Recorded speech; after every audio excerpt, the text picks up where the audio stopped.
Madrid, 1930s. A gala of crystal and candlelight in the Palacio Real erupts in gunfire. One scholar dead, the Star of Castile, a diamond reliquary, gone from its altar. A second corpse in the crypt. Hidden passages. A jasmine-scented note. The Marques's bloodline teeters on ruin as diplomats, duchesses, and deceivers hide knives behind smiles. Hercule Poirot's little gray cells hunt a killer who turns faith into stone-cold murder. In the next 8 chapters, the truth will rise from the shadows of history, or bury them all. The Star of Castile begins now. Chapter 1. The Invitation. Hercule Poirot replaced the ivory-handled letter opener in its exact place upon the blotter, and regarded the envelope with the satisfaction of a man who has just solved a minor but agreeable puzzle. The paper was thick, the color of fresh cream, and the crest embossed upon the flap. A double-headed eagle, clutching a scepter and an orb, spoke of lineage older than the Bourbon kings. The postmark read Warsaw, Główna, and the ink, though black, carried a faint violet bloom beneath the gaslight, as though the writer had pressed the nib too hard in agitation. He slit the seal with precision. The letter within was brief, written in a masculine hand that slanted forward like a cavalry charge. Monsieur Hercule Poirot, you will forgive the abruptness of this summons. My niece, Princess Katarzyna Radziwiłł, attains her majority on the feast of Saint Casimir. The celebration will be held at the Winter Palace of Warsaw, our family seat since the days of King Stanislaw Augustus. A matter has arisen, delicate, possibly perilous, which requires the attention of a mind such as yours. Discretion is the breath of our house. Accommodations are prepared. A private compartment awaits you on the Nord Express, departing Paris tomorrow at 21 hours. Count Stefan Radziwiłł. Poirot permitted himself a small, satisfied smile. Delicate, possibly perilous. The phrases were the currency of those who lived behind high walls and higher pretensions. He rose, crossed to the window of his Baker Street flat. Though it was Whitehaven Mansions, the address sounded better in the mind, and gazed down at the orderly traffic of Regent Street. Snow had begun to fall, soft and deliberate, each flake a white, gloved hand beckoning him eastward. He rang for George, his valet. Pack for a week, mon ami. The cold will be severe. Include the fur-lined coat, the muffler of vicuña, and the small revolver with the mother-of-pearl handle. One never knows. George, who had served Poirot through 3 continents and 1 minor revolution, merely inclined his head. Very good, sir. Shall I lay out the gray spats? Always the gray spats, George. They are the flag of civilization. That evening, Poirot dined alone at his customary table at the Savoy Grill. He chose consommé en tasse, a sole grilled with precision, and a single glass of Chablis. The head waiter, recognizing the ritual, placed the silver salt cellar exactly 2 inches from the plate. Poirot ate slowly, turning over the letter in his mind. The Radziwiłłs, he recalled the name from the Almanach de Gotha, were magnates of the old Commonwealth, their fortunes built on amber, salt, and the tears of serfs. The Winter Palace had been looted by Cossacks, rebuilt by Napoleon's architects, and mortgaged to Parisian bankers. Now it summoned him. Why? At 9 o'clock the following night, the Nord Express drew out of the Gare du Nord with the punctuality of a Swiss watch. Poirot's compartment was paneled in walnut, the bed turned down with military neatness. A small vase held 1 white camellia.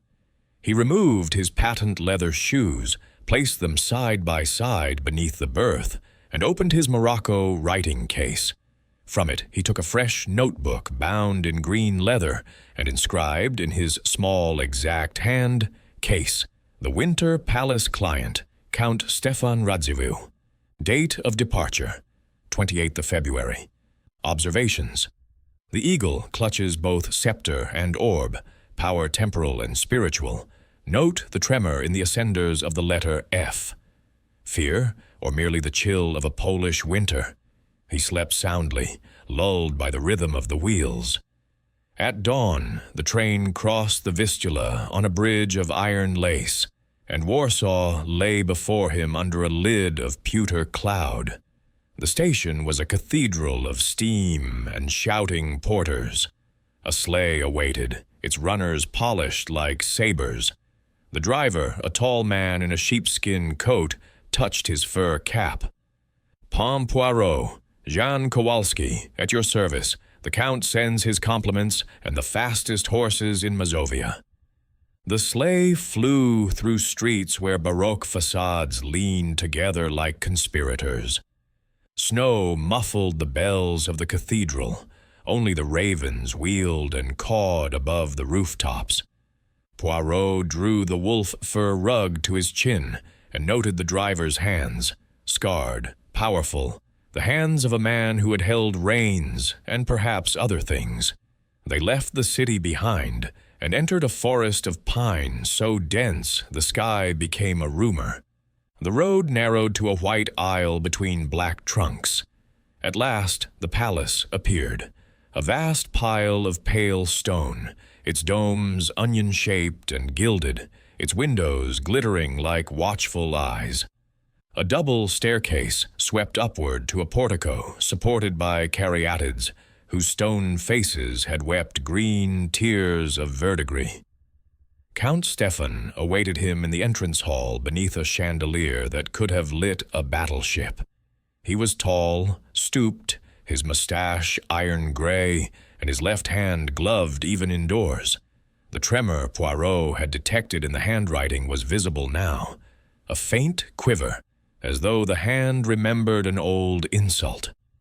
"Monsieur Poirot, you honor us." The Count's French was perfect, tinged only by the soft Slavic aspiration of the R. "My niece is eager to meet the man who unmasked the murderer on the Orient Express. And I, monsieur, am eager to discover why the Radziwiłłs require the services of a Belgian detective in the depth of winter." The Count's smile did not reach his eyes. "All in good time. First you will wish to refresh yourself. John will show you to the Green Suite. Dinner is at 8. We keep country hours, even in town." The Green Suite overlooked the frozen park. A fire of applewood burned in a grate carved with griffins. On the writing desk lay a single white rose and a card. "Welcome to the Winter Palace. K.R." The handwriting was youthful, impatient, the K looped like a noose. Poirot unpacked with method. He placed his dressing case upon the marquetry commode, his slippers beneath the bed, his revolver in the top drawer beneath a folded handkerchief. Then he stood at the window and surveyed the prospect. The park stretched white and endless, broken only by a small classical temple and the dark line of the river beyond. Footprints led from the palace to the temple and back again. Small, heeled, hurried. Someone had walked there since the last snowfall. He turned as the door opened without a knock. A young woman entered, tall, pale, dressed in black velvet that made her skin appear translucent. Her eyes were the color of a winter sky before snow. "You are Monsieur Poirot." It was not a question. "I am Katarzyna Radziwiłł. Tomorrow I shall be 21, and my uncle insists that I must have a detective as well as a birthday cake. Tell me, do you prefer chocolate or almond?" Poirot bowed. "Mademoiselle, I prefer truth. but I will accept whichever cake conceals the fewest secrets." She laughed, a sound like breaking ice. "Then you will starve, monsieur. This house is built on secrets, layer upon layer, like the icing on a tour. But come, you must meet the others before dinner. They are all pretending to be civilized, and some of them almost succeed." She offered her arm. Poirot took it, noting the pulse that beat too rapidly at her wrist. Together they descended a great staircase, and the chandelier above them trembled as though the palace itself drew breath.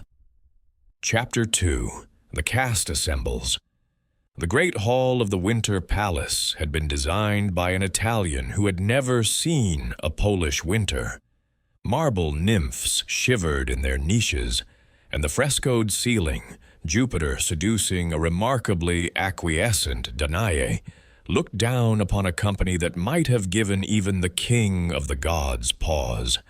A fire roared in a grate large enough to roast an ox, yet the cold crept in at the edges, as though the palace itself resented the intrusion of warmth. Hercule Poirot entered on the arm of Princess Katarzyna, conscious of every eye turning toward them. He had changed into evening dress with the solemnity of a priest donning vestments.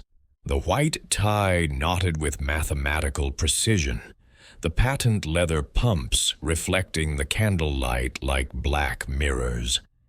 His mustache, freshly waxed, pointed eastward and westward with equal determination.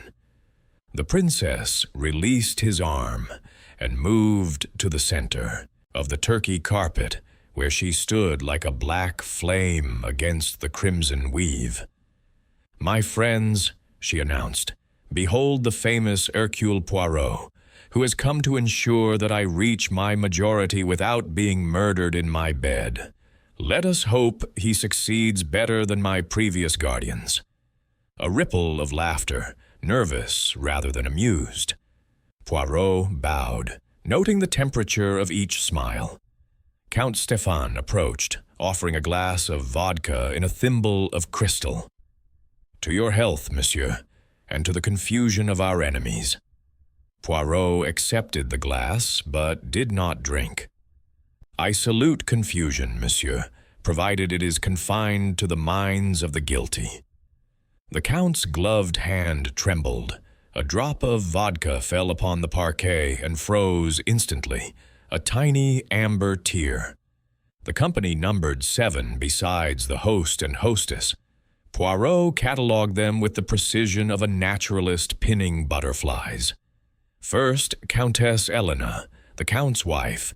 She was 30, perhaps 32, with the kind of beauty that made other women check their reflections in soup spoons. Her gown was silver lame, cut low enough to suggest rather than reveal. A diamond clip shaped like a spider glittered at her shoulder. She extended a hand heavy with rings. "Monsieur Poirot, I have read of your exploits. Tell me, do you always solve your cases, or do some criminals escape with their loot and their lives?" "Madame, the criminal who escapes Hercule Poirot carries his punishment in his heart. It is a heavy burden." Her laugh was low, throaty, the sound of velvet being torn. Captain Marek Wolski stood beside the fireplace, one boot on the fender, a cigarette burning between his fingers. He was tall, lean, with the kind of face that looked better in profile.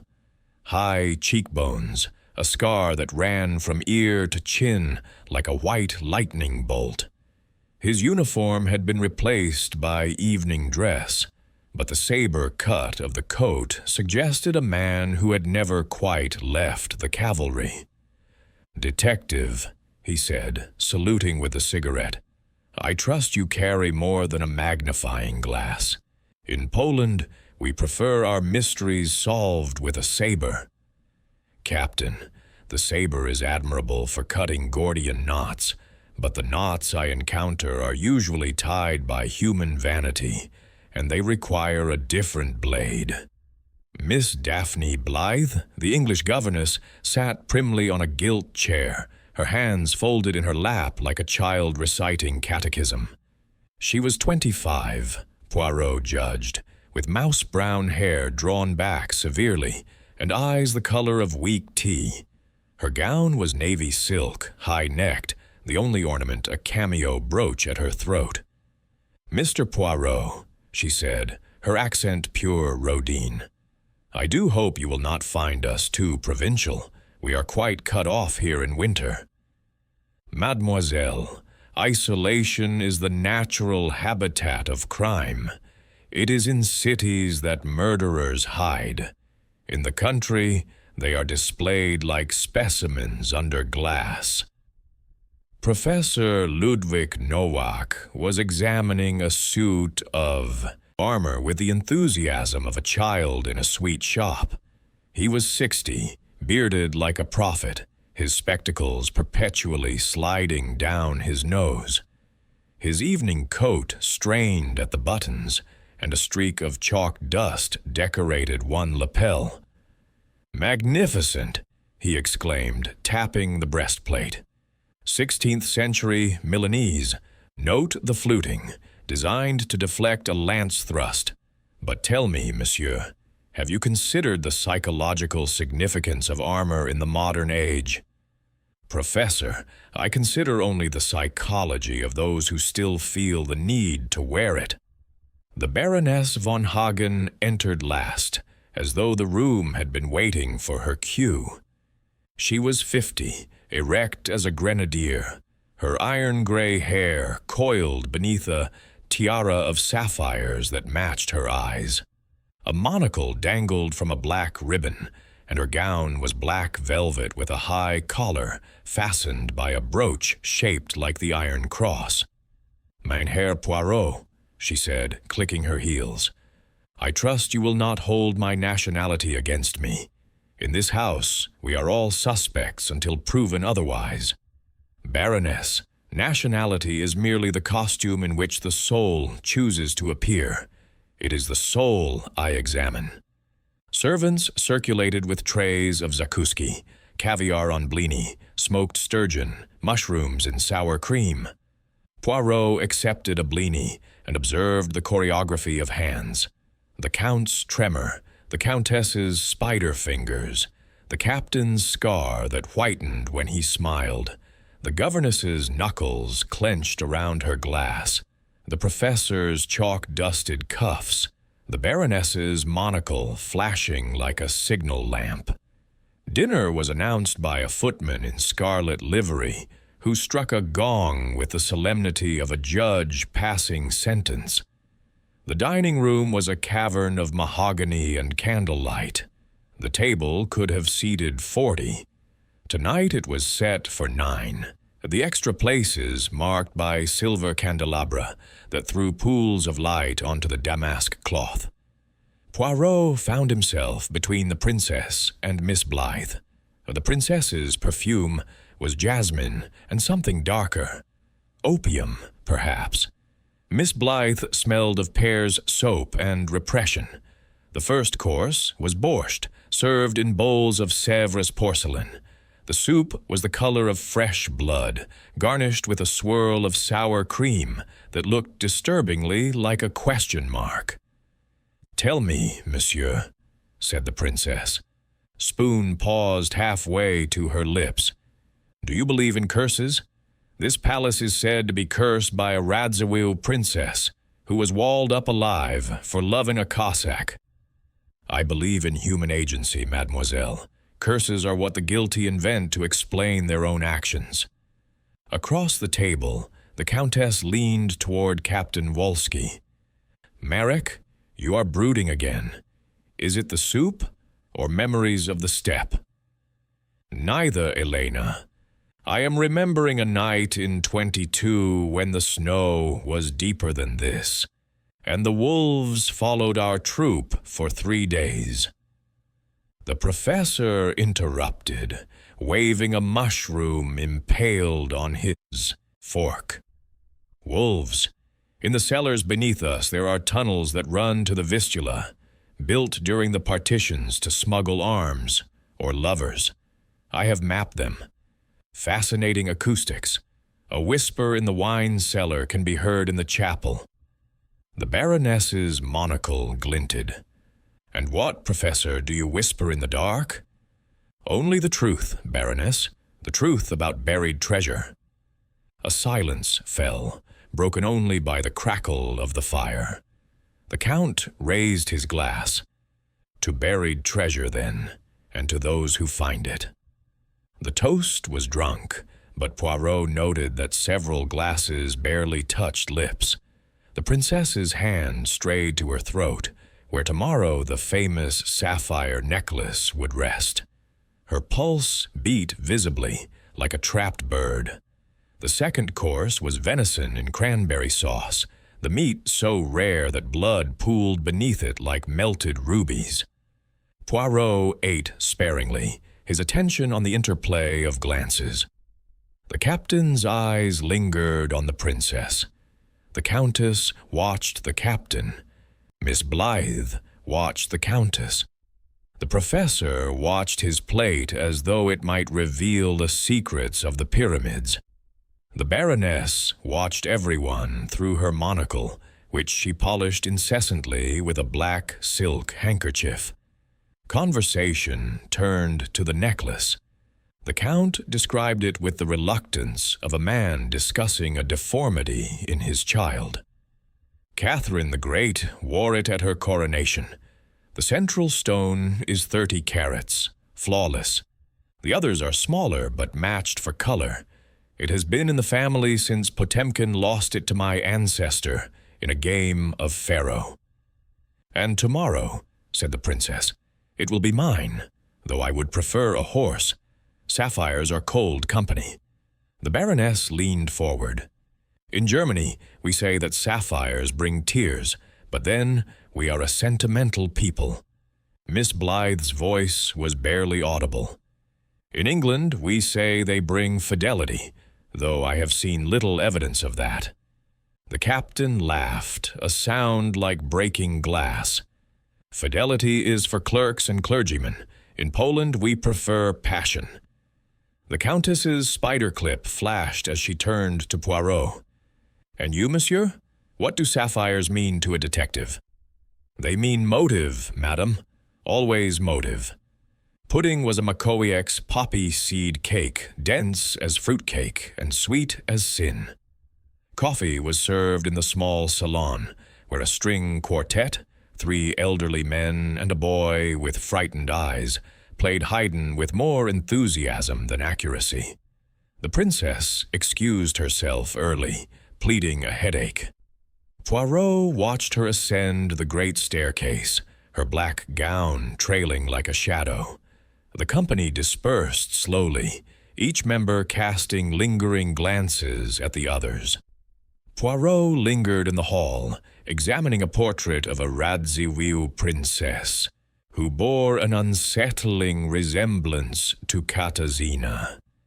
The painted eyes followed him, or so it seemed. A hand touched his sleeve. Miss Blythe, her face pale as parchment. Monsieur Poirot, a word, in the library. It is urgent. He followed her through corridors where suits of armor stood like sentries. The library smelled of leather and candle smoke. A fire burned low.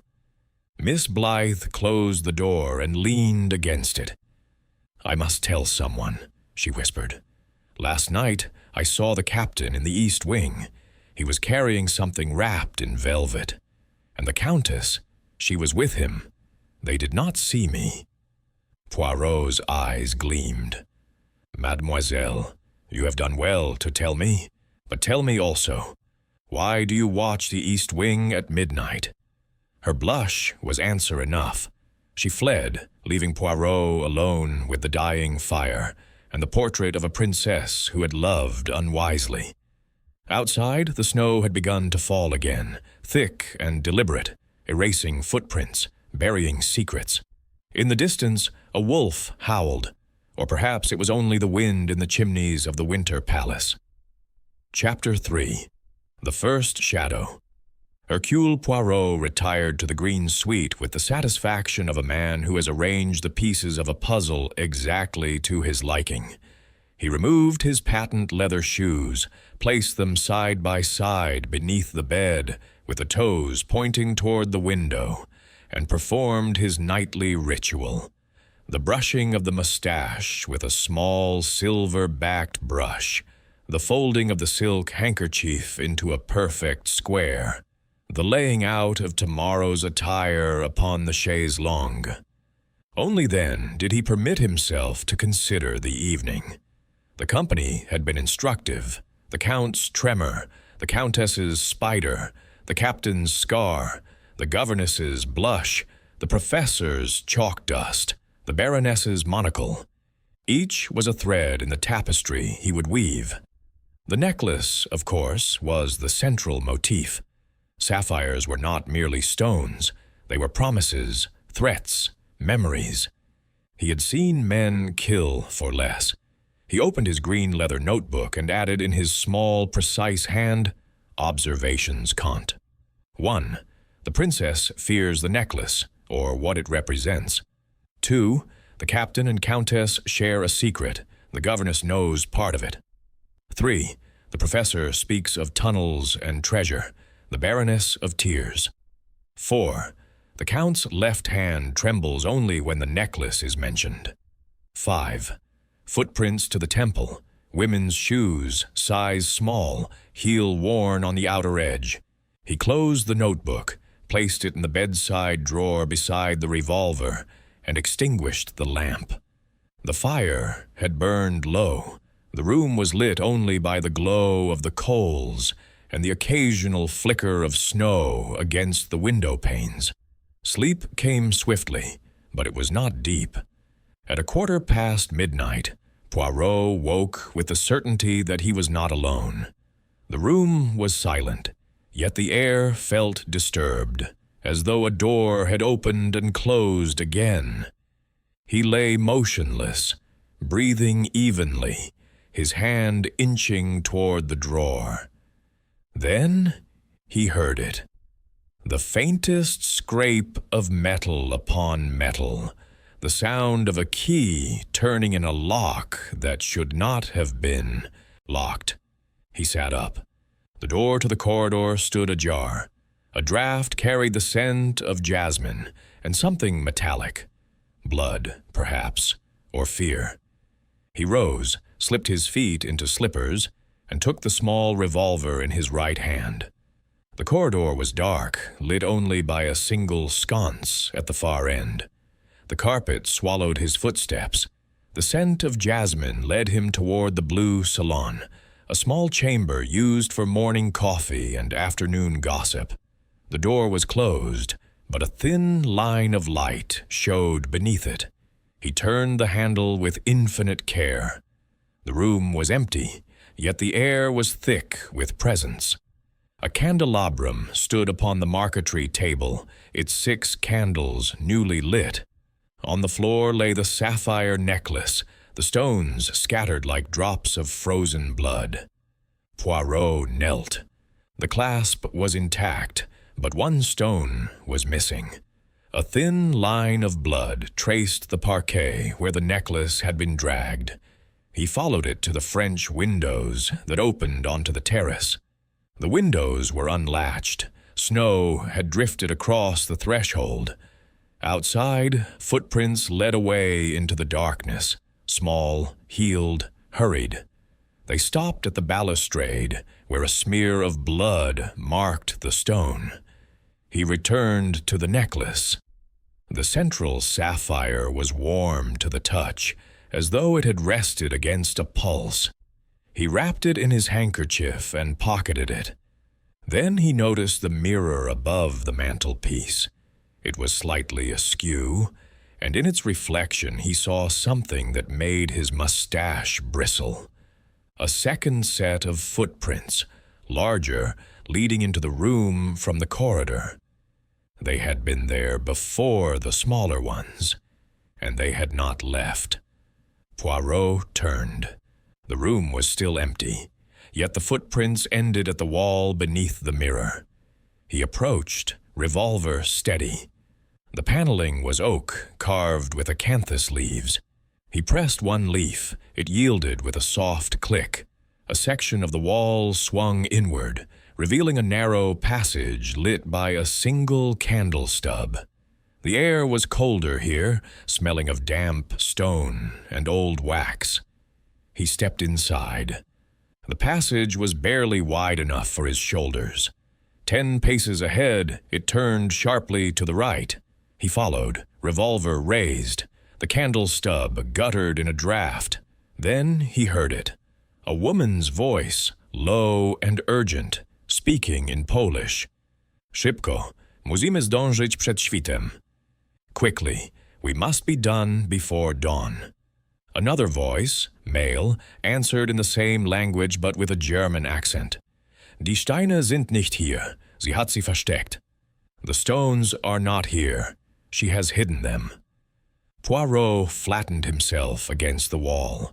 The voices were close now, just around the corner. He could see the flicker of a second candle. Then footsteps, retreating. He waited until the light vanished, then followed cautiously. The passage opened into a small chamber, once perhaps a priest's hole. A table stood in the center, covered with a black cloth. Upon it lay a velvet pouch, empty. A single sapphire glinted on the floor. Poirot picked it up. It was warm, like the first. He returned to the blue salon through the panel, closed it behind him, and restored the mirror to its position. The necklace he left where it lay, the 2 sapphires he kept. Then he noticed something else. On the table beside the candelabrum, a scrap of music paper torn from a larger sheet. It was Chopin's Revolutionary Etude, the corner annotated in pencil. For K. Midnight. The handwriting was the princess's. He pocketed the music and returned to his room. The corridor was empty now, the sconce extinguished. In the green suite, he locked the door, drew the curtains, and examined his finds by the light of a single candle. The sapphires were identical, flawless, the color of a winter sky at dusk. The music paper was thick, expensive, the kind used by serious musicians. The annotation was hurried, the K looped like a noose. He opened his notebook and added 6. The necklace was removed from the princess's room between 11:45 and 12:15. 7. 2 persons in the secret passage, 1 Polish woman, 1 German man. 8. The sapphires are being removed one by one. Why? 9. The princess wrote the note. To whom? He was about to extinguish the candle when he heard it. A scream, high and theatrical, from the direction of the princess's apartments. He seized his dressing gown, thrust the revolver into its pocket, and ran. The princess's door stood open. She lay upon the chaise longue, her black gown torn at the shoulder, a thin line of blood tracing her collarbone. The necklace was gone from her throat, but the clasp marks were fresh. She clutched at Poirot's arm. "Someone tried to strangle me," she whispered. "With the necklace. I fought. The clasp broke. They took it and ran." Poirot examined the wound. It was superficial, more scratch than cut. The clasp of the necklace could not have caused it. The edges were smooth. He looked about the room. The window was latched from within. The door had been locked. The key lay on the dressing table. On the carpet, a single drop of blood, still wet. "Tell me exactly what happened, mademoiselle." "I retired at 11. I tried the necklace. It is heavy, cold. I placed it in its case and locked the door. I was reading, Madame Bovary, in French, when I heard a sound at the window. I thought it was the wind. Then the lights went out. I felt hands at my throat, the chain tightening. I screamed. The hands released me. When the lights came on again, I was alone. Poirot noted the candelabrum on the bedside table. All 6 candles were extinguished, but the wax was still warm. He relit them with a spill from the fire. The room was in order, the bed untouched, the dressing table undisturbed save for the open jewel case. The necklace was indeed gone. "And the blood?" he asked. She touched her collarbone. "The clasp must have torn the skin." He examined the jewel case. The velvet lining bore the imprint of the necklace, but the clasp was intact. The tear in her gown was clean, as though made by a knife. He looked at her hands. The nails were unbroken, but there was a smear of blood beneath the right index finger. "Mademoiselle," he said gently, "you have been brave. Now you must rest. I will send Miss Blythe to you." He left her with the candles burning and the door locked from the outside with his own key. In the corridor he found Jan, the driver, summoned by the scream. The man's face was impassive, but his eyes were alert. "Poirot, the princess, is unharmed, but the necklace is gone. Tell the Count, and send Miss Blythe to her. No one else is to enter." Jan nodded and disappeared. Poirot returned to the blue salon. The necklace lay where he had left it, the scattered sapphires gleaming. He counted them. 17 stones, including the central one. The necklace was designed for 19. 2 were missing, the one from the passage and the one he had found warm against the princess's skin. He gathered the necklace, wrapped it in his handkerchief, and returned to his room. There he locked it in his dispatch case with the 2 loose sapphires and the scrap of music. Then he sat by the fire and considered. The princess had not been strangled. The wound was self-inflicted, the scream timed for maximum effect. She had staged the attack to cover the removal of the necklace or to cast suspicion elsewhere. But why? And who had been in the passage with the German voice? Outside, the snow continued to fall, thick and deliberate, erasing footprints, burying secrets. In the distance, the wolves howled again, or perhaps it was only the wind. Poirot drew his dressing gown closer and waited for the house to settle into its uneasy sleep. The little gray cells were busy, and Hercule Poirot did not sleep when there was work to be done. Chapter 4. The Baroness Vanishes. Hercule Poirot descended to breakfast at the precise hour of 9, his gray spats immaculate, his mustache a monument to order. The dining room was empty, save for the footman who poured coffee with the solemnity of a priest administering communion. The venison of the previous evening had been replaced by a silver, chafing dish of eggs scrambled with truffles, a platter of smoked salmon, and a pyramid of rolls still warm from the oven. Poirot helped himself sparingly, his attention on the vacant chair at the foot of the table. The Baroness von Hagen had not appeared. He finished his coffee, folded his napkin into a perfect rectangle, and addressed the footman. "The Baroness, her health is good?" The man hesitated. "Her maid went to wake her, sir. The bed was untouched. The window was latched from within." Poirot's eyes gleamed. "And the maid's name?" "Anna, sir, Polish. Been with the Baroness since Berlin." "Send her to me. In the library. At once." The library was a cavern of calf-bound volumes, and the faint scent of mildew. A fire had been laid, but not lit. The room was cold enough to preserve a corpse. Poirot stood before the globe, spinning it slowly with one finger. Europe turned beneath his hand, Empires risen and fallen, borders drawn in blood and ink. He stopped at Poland, a country that had vanished and reappeared like a conjurer's handkerchief. Anna entered, twisting her apron. She was small, dark, with the flattened features of the eastern provinces. Her eyes were red from weeping or sleeplessness. "Sit," Poirot commanded. She perched on the edge of a leather chair as though ready to bolt. "Tell me everything, from the moment you left the Baroness last night." Anna's voice was a whisper. "We retired at 11. The Baroness was agitated. She dismissed me early, said she had letters to write. I slept in the dressing room, as always. At 6, I knocked.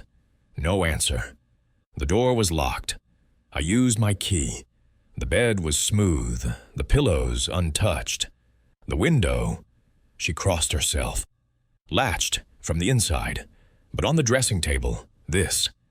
She held out a single white kid glove, the fingers crumpled as though clutching something. A smear of lipstick, rouge baiser, Poirot noted, stained the palm. The color was arterial, almost black in the morning light. "And the Baroness's scent?" he asked. "Ma griffe, sharp, like pine needles. It was in the air, but faint, as though she had passed through hours ago." Poirot took the glove, turned it inside out. A single strand of iron-gray hair clung to the lining. He pocketed it. "Anything else?" Anna hesitated. "A scrap of paper under the blotter. I burned it. I should not have, but—" "Describe it." "Music, Chopin, the same as the princess plays, annotated in the Baroness's hand. Tunnel, midnight, bring the key." Poirot's mustache twitched. "You read German?" "My mother was from Poznan. I read enough." He dismissed her with a nod and returned to the globe. The Baroness had vanished from a locked room, leaving a glove and a message. The tunnel again. He opened his notebook. 10. Baroness missing since 23 Kio 6. Eos. Bed untouched. Window latched. 11. Glove, lipstick, hair, no blood. Message burned. 12. Connection to princess's music scrap. Key, literal or figurative. The breakfast room had filled by the time he returned. The Count stood at the window, his gloved hand clenched around a coffee cup. The Countess smoked a cigarette in a jade holder, her eyes ringed with violet shadows. Captain Wolski buttered a roll with unnecessary violence. Miss Blythe poured tea with the concentration of a chemist measuring poison. Professor Nowak was absent. "Where is the professor?" Poirot asked. The Count turned. "In the cellars, measuring vibrations, he says. The man is obsessed." "And the Baroness?" A silence, thick as the snow outside. The Countess exhaled smoke toward the ceiling. "Perhaps she has taken the first train to Berlin. She was always restless." Poirot noted the tremor in the Count's voice, the way the Countess's spider clip caught the light when she lied. He excused himself and descended to the cellars. The stairs were stone, worn into hollows by centuries of feet. The air grew colder, damper, smelling of earth and old wine. He found the professor in a vaulted chamber lit by a single lantern. Dust motes danced in the beam like tiny ghosts. The professor knelt before a wall, ear pressed to the stone, a tuning fork in his hand. "Professor," Poirot said softly. Nowak started, the tuning fork clanging against the wall. "Monsieur, you startled me. The resonance here is extraordinary.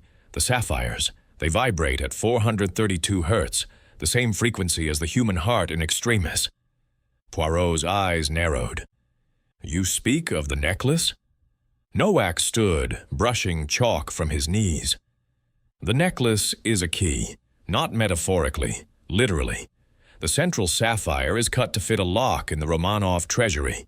hidden beneath Warsaw since 1918. The Baroness knew.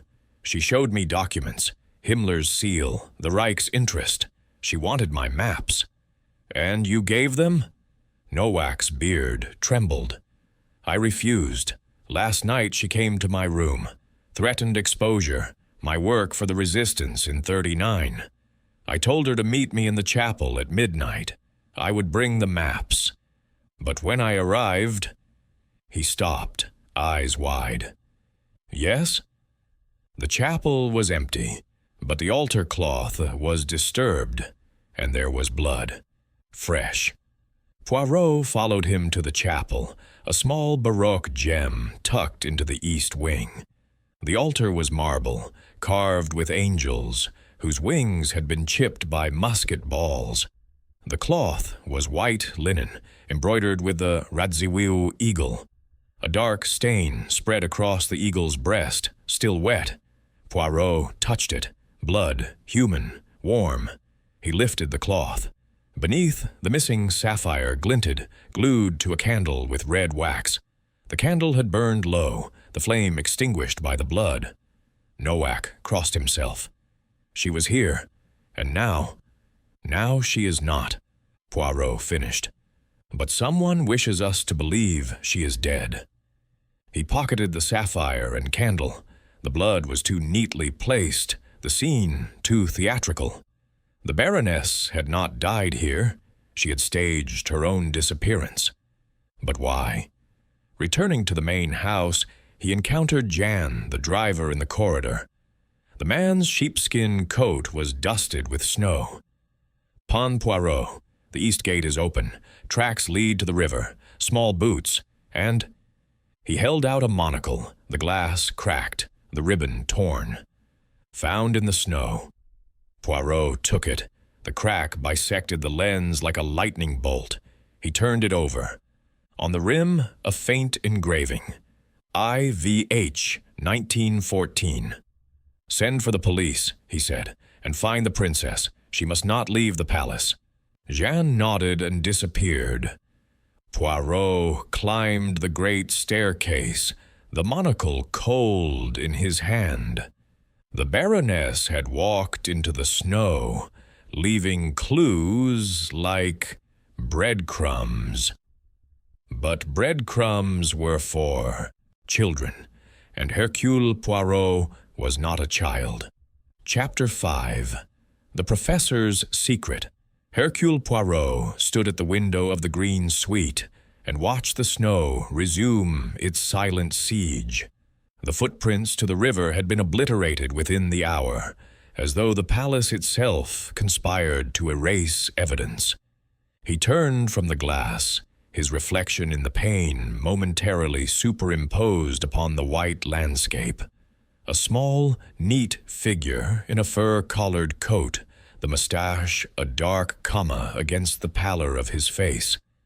The little gray cells demanded order. The palace offered only chaos.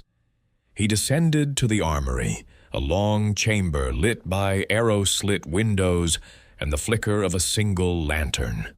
Suits of mail stood like headless sentries. A rack of rapiers glinted with malevolent patience. Professor Nowak awaited him beside a table covered with maps, his beard bristling with agitation. "You wished privacy, monsieur," Poirot said. "Here we are surrounded by weapons older than gunpowder. Speak."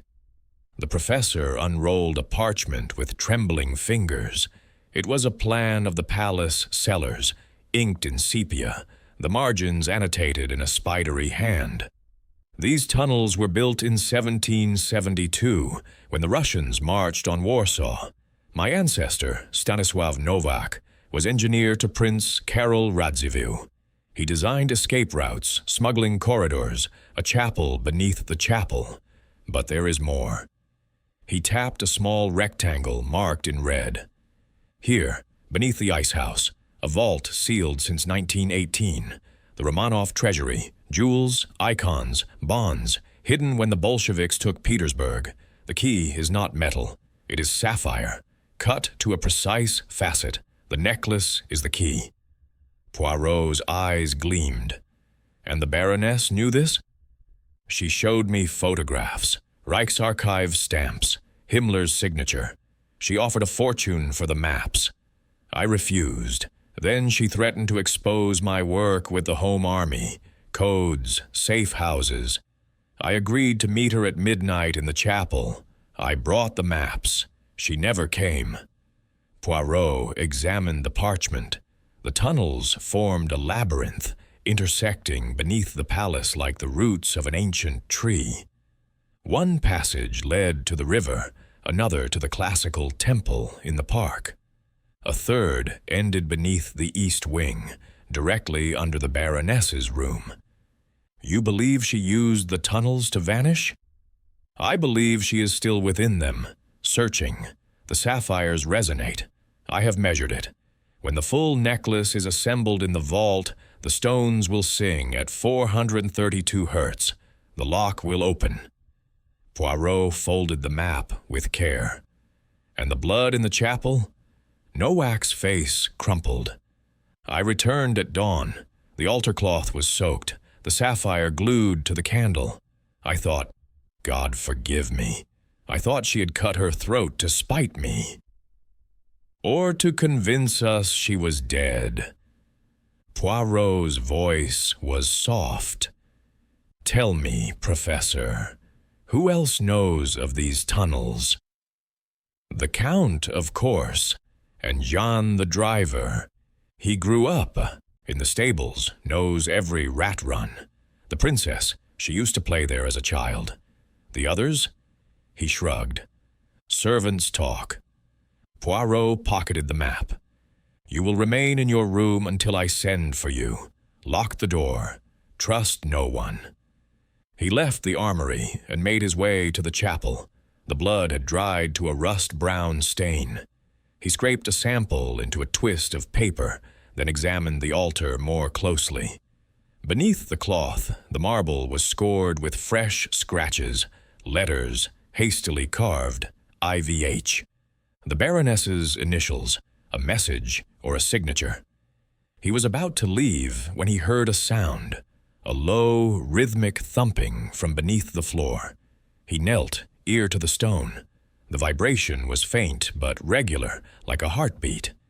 The professor's 432 hertz. He marked the spot with chalk and returned to the main house. In the entrance hall, he encountered Captain Wolski, his greatcoat unbuttoned, snow on his boots. Detective, the captain said, the police are delayed. The roads are blocked. We are prisoners here until the thaw. Prisoners with a murderer among us, Capitaine, or perhaps a ghost. Wolski's scar whitened. You think the Baroness lives? I think she wishes us to believe otherwise. Tell me, where were you between midnight and dawn? The captain's smile was thin. In the billiard room, with the Countess. We played until 3. Ask her. I shall. And the princess? Retired early. Headache. Miss Blythe sat with her until 1. Poirot nodded and climbed the stairs. The princess's door was ajar. Inside, Miss Blythe was arranging flowers in a porcelain vase, white roses, their petals edged with brown. Monsieur Poirot, the governess said, startled. The princess is resting. I will not disturb her, but you, mademoiselle, will answer a question. Last night, after the scream, you came to the princess. Did you notice anything unusual? Miss Blythe's hands trembled. A thorn pricked her finger, a bead of blood welling. Only that the jewel case was open, the necklace gone, and she hesitated. There was a scent, not the princess's jasmine, something sharper. Pine, perhaps. Ma Griffe, Poirot said. The Baroness's perfume. You are certain? I have a keen nose. My father kept hounds. Poirot thanked her and left. In the corridor, he paused, listening. From the east wing came the faint sound of music. Chopin, the revolutionary etude, played softly on a muted piano. He followed the sound to a small sitting room. The piano was closed, the lid dusted with fingerprints. On the music stand lay a single sheet, the same etude, the corner annotated in the Baroness's angular hand. For K, the key is yours, midnight. He pocketed the sheet and returned to his room. There he laid out the map, the blood sample, the scratched altar stone, the music. Then he took from his dispatch case the 3 sapphires he had collected. He placed them in a triangle on the blotter. They caught the firelight, throwing blue shadows across the walls. He opened his notebook. 17. Tunnels confirmed. Vault beneath ice house. Sapphire key. 18. Baroness alive using tunnels. Perfume in princess's room. 19. Music sheets. Princess and Baroness communicating. 20. Vibration beneath chapel. Someone testing the resonance. A knock at the door. Jean entered, his face grim. Poirot, the professor, in the chapel. You must come. Poirot followed, revolver in pocket. The chapel was colder now, the bloodstain black in the candlelight. Professor Nowak lay sprawled before the altar, his throat cut from ear to ear. The maps were gone. In their place, a single Cossack dagger, its blade encrusted with blood and chalk dust. On the floor, scrawled in blood, "The key is mine." Poirot knelt. The wound was savage, the carotid severed with one stroke. The professor's eyes were wide, his beard soaked. In his right hand he clutched a torn scrap of the tunnel map, the section showing the vault. Jean crossed himself. Who could do this? Someone who knew he would come alone, someone who needed the maps. Poirot's voice was calm, but his eyes burned. Send for the Count, and lock every door to the cellars. As Jean left, Poirot examined the dagger. The handle was ivory, carved with a wolf's head. He had seen its twin in the armory, missing from the display. He wrapped it in his handkerchief and stood. The game had escalated. The Baroness was not merely missing, she was hunting, and now she had killed to protect her secret. But the sapphires, 3 in his possession, 16 unaccounted for, were the key to everything. He must find a vault before she did. Outside, the snow fell thicker than ever, sealing the palace in a white tomb. Somewhere beneath their feet, the tunnels waited, dark and patient as the grave. Chapter 6. The Governess Confesses. The conservatory was a glass cathedral of frost, its palms and orange trees drooping under the weight of winter. A single brazier glowed at the center, throwing long shadows across the tessellated floor. Hercule Poirot sat upon a wicker chair, the Cossack dagger wrapped in silk upon his knee. The air smelled of damp earth and dying leaves. Miss Daphne Blythe entered as though summoned to the headmistress's study. Her navy gown was buttoned to the throat. Her hands were clasped so tightly the knuckles showed white. She did not sit until Poirot inclined his head. "Mademoiselle," he began, "the hour is late for confessions, but the truth will not wait upon etiquette. You have something to tell me." She swallowed. "I have been a fool." "That is the beginning of wisdom." She drew a breath that trembled. "I loved Captain Wolski from the day he arrived to teach Katarzyna riding. He was kind to me, called me Dafnetska, laughed at my English stiffness. I thought," her voice cracked, "I thought he loved me in return. Then I saw him with the Countess, in the stables, at night." Poirot's eyes were steady. "And the princess? She loves him too, or thinks she does. The necklace was to be their escape fund. Marek planned to sell the sapphires in Vienna, buy passage to Argentina. Elena would follow. She pressed a hand to her mouth. I cut the clasp the night of the birthday. A delay. Time to make him choose. Poirot leaned forward. You entered the princess's room after she retired? I had a key, governess's privilege. She was asleep. I took the necklace, loosened the clasp with nail scissors, scratched her neck with the pin. A stage wound. Then I screamed. The household came running. In the confusion, I slipped the necklace beneath the mattress. And later, I returned at 2. The necklace was gone. Someone else had taken it. Her eyes filled. I thought Merrick or Elena. I searched the east wing. I saw... She stopped. You saw the Baroness. Miss Blythe nodded. In the tunnel entrance behind the tapestry. She had a lantern, a pistol. She was arguing with a man. German accent. I pushed past. She fell. Down the stone stairs. I heard her neck. She covered her face. Poirot's voice was gentle. You left her there. The snow was falling. I thought it would cover everything. I ran. He studied her for a long moment. The confession was too neat, the tears too ready. He opened his dispatch case and laid out the items one by one. The glove, the monocle, the dagger, the 3 sapphires, the music sheets, the bloodied map scrap. Tell me, mademoiselle, why is there no blood on the tunnel stairs? Why does the Baroness's perfume linger in the princess's room, yet her body is not in the tunnel? And this? He held up the dagger. The blade is clean beneath the blood. It was wiped, then dipped in the professor's wound. A theatrical touch.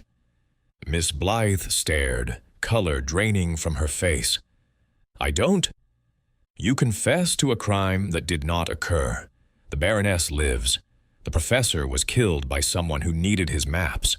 You, perhaps, to protect your captain, or someone else entirely. She rose, trembling. I must go to Katarzyna. You will remain here. Poirot's tone brooked no argument. Jan guards the door. You will drink this. He poured tea from a silver pot, strong, laced with valerian. It will calm you. Then you will write your confession in full, every detail. She obeyed, hands shaking as she took the cup. Poirot watched her drink, then turned to the brazier. The coals glowed like malevolent eyes. He added a log. Sparks flew upward, brief constellations in the glass dome. When he turned back, Miss Blythe was slumped in the chair, the cup empty at her feet. Her breathing was shallow, her pulse steady. The valerian would keep her quiet for hours. He examined the saucer. A fingerprint in rouge baiser lipstick, not hers. Someone had used her cup before her. He pocketed the saucer and left. The conservatory. Jan stood outside, impassive. Watch her. If she wakes, give her more tea. No one enters. In the corridor he paused, listening. From the east wing came the faint clink of metal upon stone. He followed the sound to the tapestry that concealed the tunnel entrance. The fabric was disturbed, threads snagged on the iron ring that served as a handle. He drew it aside. The passage yawned, dark and damp. A single candle stub burned on the floor, its flame guttering in the draught. Footprints led downward, small, heeled, but also larger, booted. The Baroness and her German accomplice? Or others? Poirot descended. The stairs were narrow, slick with ice. At the bottom, the tunnel branched, left toward the river, right toward the ice house. He chose right. The air grew colder, his breath plumed white. 20 paces ahead, a door stood ajar. Light spilled from within. He approached silently. The chamber was the vault from the professor's map, stone walls sweating frost, a pedestal at the center. Upon it, a lock of intricate brass, shaped to receive a faceted stone. Around it, the remaining sapphires lay scattered, 16 in all, arranged in a perfect circle. The necklace chain was coiled like a serpent, but the pedestal was empty. The central sapphire, the key, was missing. A sound behind him. He turned. The Baroness stood in the doorway, alive, her iron-gray hair loose, her monocle dangling. In her hand, the central sapphire caught the candlelight like a drop of frozen blood. "You are persistent, monsieur," she said. Her voice was calm, almost amused. "But the game ends here." She raised a pistol. Behind her, Captain Wolski appeared, his scar livid in the flickering light. "Drop it, Poirot," the captain said. "The maps are ours. The vault opens at dawn. Argentina waits." Poirot's hand moved to his pocket. "You killed the professor." "Elena did," Wolski said. He became greedy, wanted a share. "And Miss Blythe?" "A useful idiot. Her confession will hang her, not us." The Baroness smiled. "The governess pushed me, yes, but I fell softly, onto a ledge. I have climbed mountains, monsieur. A cellar stair is nothing." Poirot's mind raced. The sapphires, the maps, the vault, all led here. But one piece was missing. He glanced at the circle of stones. 16, not 17. One was still in his dispatch case, with the 3 he had collected. "You need all 19, he said. "The resonance requires the full set." The Baroness's smile faltered. "You have them." 3. Enough to spoil your symphony." Wolski lunged. Poirot fired once, the revolver's bark echoing like thunder in the stone chamber. The captain staggered, clutching his shoulder. The Baroness fired in return. The bullet chipped stone inches from Poirot's head. He dove behind the pedestal as they fled, their footsteps receding toward the river tunnel. He counted to 10, then followed. The passage was dark, the candle extinguished. He felt his way, revolver ready. At the river exit, moonlight spilled through a grating. Fresh snow had fallen. Footprints led outward, 2 sets, one limping. He climbed the iron ladder and emerged into the park. The temple loomed ahead, its columns white as bone. Inside, the princess waited, cloaked in black, the central sapphire in her hand. "You are late, monsieur," she said.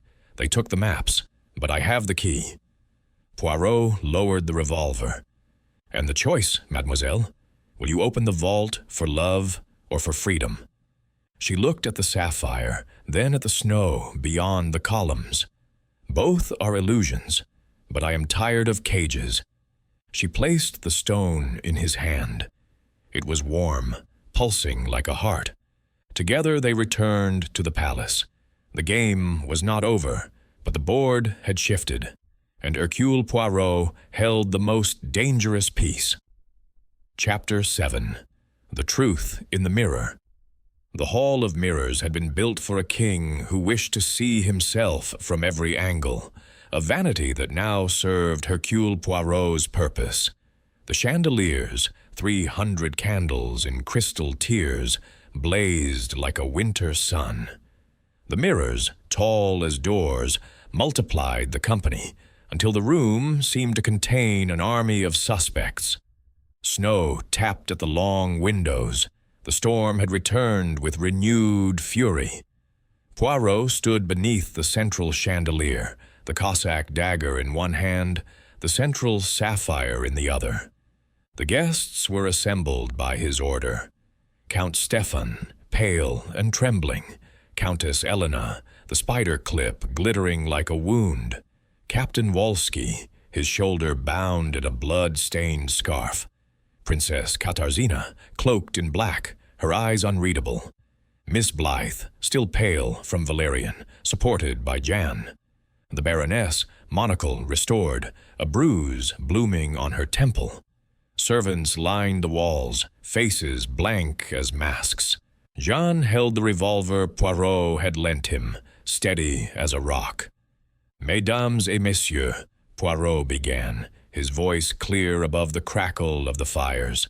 "We are met to unmask a murderer and a thief. The necklace of Catherine the Great, 19 sapphires, 1 key, has been the lure. But the true prize is the Romanoff vault beneath the ice house. And the true crime is not theft, but murder." He placed the dagger upon a velvet cushion. "Professor Nowak was killed with this blade.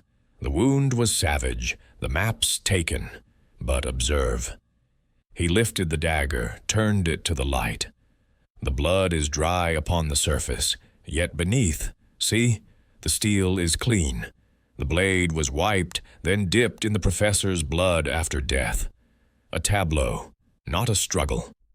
The Countess laughed, a sound like breaking crystal. "You accuse a corpse of theatrics? I accuse the living of using the dead." Poirot's eyes swept the room. "The Baroness vanished from a locked room, yet she lives. She fell in the tunnel. Yes, Miss Blythe pushed her, but onto a ledge prepared with mattresses. A stunt, not a murder.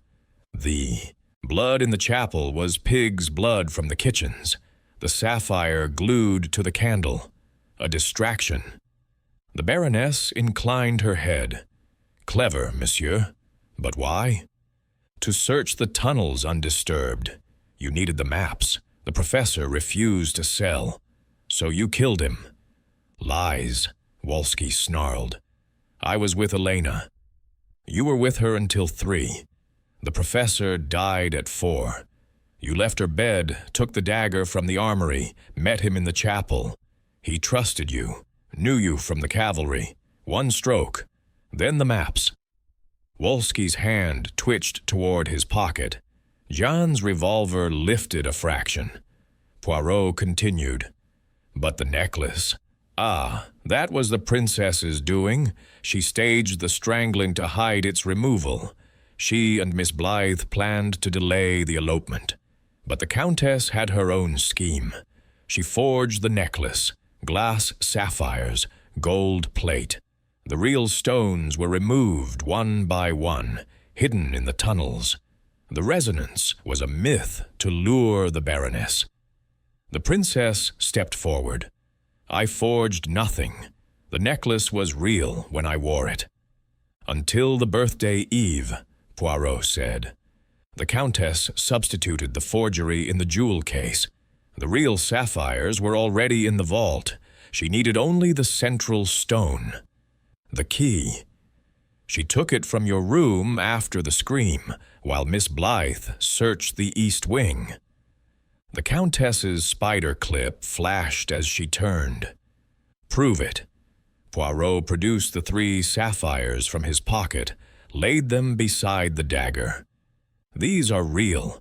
The forgery lies in my dispatch case. 17 glass stones, 1 missing. The resonance was never needed. The vault opens with a simple lever once the stones are removed. The professor's maps showed it." He turned to the Baroness. "You discovered the forgery. You confronted the Countess in the tunnel. She pushed you, not Miss Blythe. You fell, struck your head, played dead. Then you killed the professor to silence him." The Baroness's monocle glinted. "And my motive? Reich gold. The vault contains bonds, millions. Himmler's price for your freedom from Berlin's disfavor." Count Stefan spoke for the first time, his voice a croak. "Enough. The necklace is mine by right. The vault is empty," Poirot finished. "I opened it at dawn. The bonds were removed years ago. By you, monsieur. In 1918, when you fled the Bolsheviks. You hid them in Switzerland. The sapphires were your insurance. But your wife discovered the truth. She planned to sell the stones, flee with her lover. You let her believe the vault held treasure. The Count's gloved hand clenched. "You cannot prove—" "I have the bank papers, sent by courier from Geneva this morning. Your signature, monsieur. The tremor is unmistakable." Silence fell, broken only by the storm. Then the Countess moved, swift as a serpent. She snatched the dagger, lunged at Poirot. Wolski intercepted, taking the blade in the chest. He gasped, blood bubbling, and fell. The princess screamed. Jeanne fired once. The bullet shattered a mirror, glass raining like ice. The Countess dropped the dagger, hands to her throat. Poirot knelt beside Wolski. The captain's eyes were open, fixed on the princess. "Tell her Argentina was a lie. I loved the snow." His breath rattled and ceased. The Baroness stepped forward, pistol raised. "The stones are mine by right of conquest." "No," Poirot said. "They belong to the princess and to justice." He produced the central sapphire, the true key, from his waistcoat. "This is glass. The real one is in my dispatch case with the bonds. You have all played your parts. The curtain falls." Jeanne moved to bind the Countess. The Baroness lowered her pistol, defeat in every line. The Count sank into a chair, gloved hand over his eyes. The princess approached Poirot, her cloak trailing like a shadow. "And me, monsieur? What is my punishment?" "You are free, mademoiselle. Free of the necklace, the vault, the lies. Take the sapphires, sell them, give them away, wear them, but never let them own you." She took the glass sapphire, turned it in the candlelight. "It is beautiful, even false. Beauty is often illusion. Truth is rarer." Outside, the storm began to ease. The mirrors reflected a room of broken illusions. Blood on parquet, a dead lover, a trembling host, a defeated spy. Poirot gathered his dispatch case, the real sapphires safe within. The Winter Palace had kept its secrets too long. Now, in the cold light of truth, they melted like snow in spring. Chapter 8.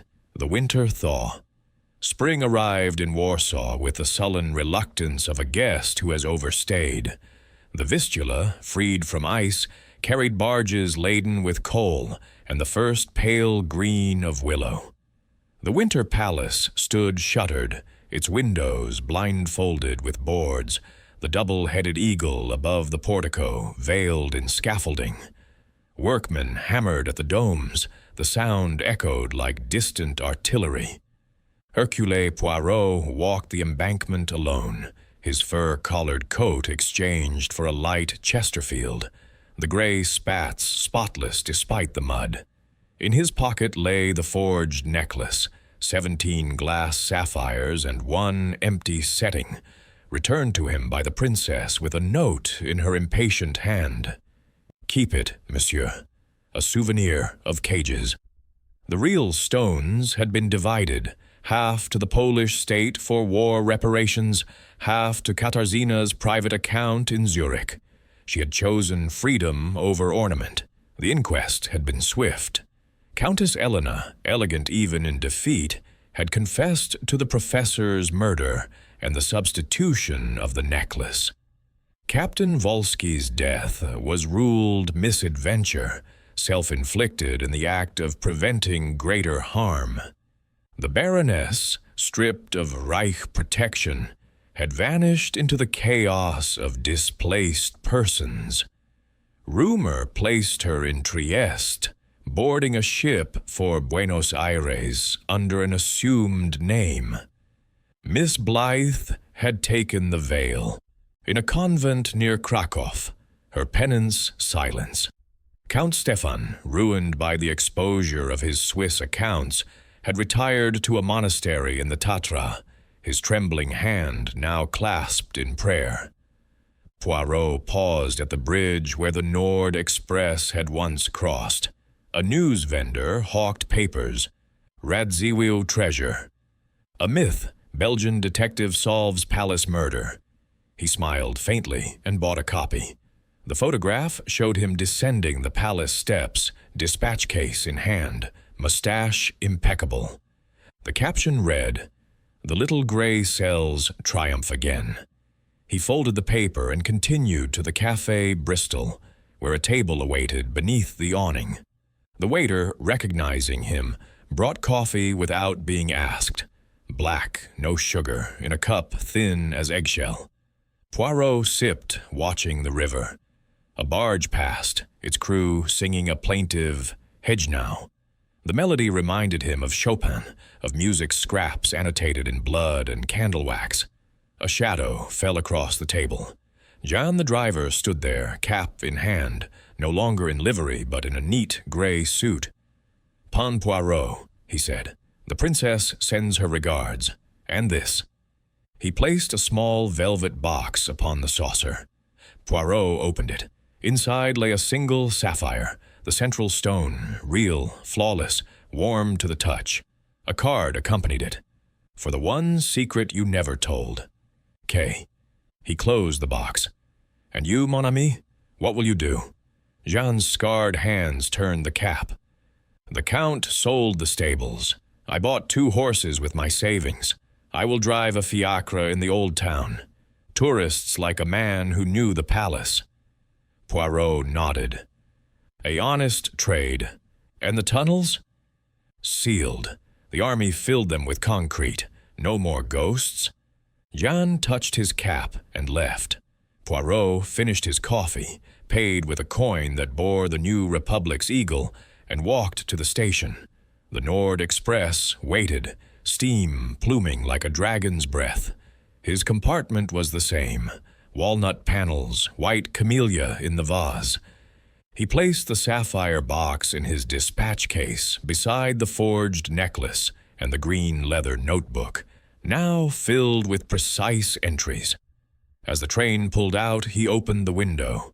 Warsaw receded, the palace a gray silhouette against the sky, the river glinting like a drawn saber.